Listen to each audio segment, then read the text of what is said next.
Nagapangunang banwas sang Barotac Nuevo sa may pinakamadamo nga numero sang nagkalamatay bangod sang dengue sa probinsya sang Iloilo. Iniagin kumpirma ni Iloilo Provincial Health Office ukon IPHO Head Dr. Maria Socorro Quinion. Sunod sa doktor sa 29 ka na record nga nagkalamatay bangod sang dengue, 4 kay diri ang gikan sa nasabit nga banwa. Dugang pa sang natungdan nagdangat sa 383 ang kaso sang dengue ngayara sa karon sa pangwalong nga pwesto sa may pinakamadamo nga numero sang nasambit nga balatian.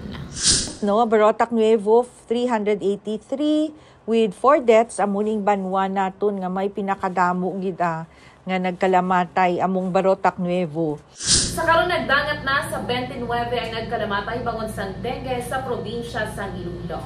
Ini si K5 Alex Escalante para sa Kampiyon nga balita serbisyo publiko kag kalingawan sa Iloilo. K5 News FM. This news is brought to you by, do you feel tired all the time? Do you have frequent infections? Do you have always cold? It's a sign of low immune system. Boost your immune system with Clinica D3 Bio.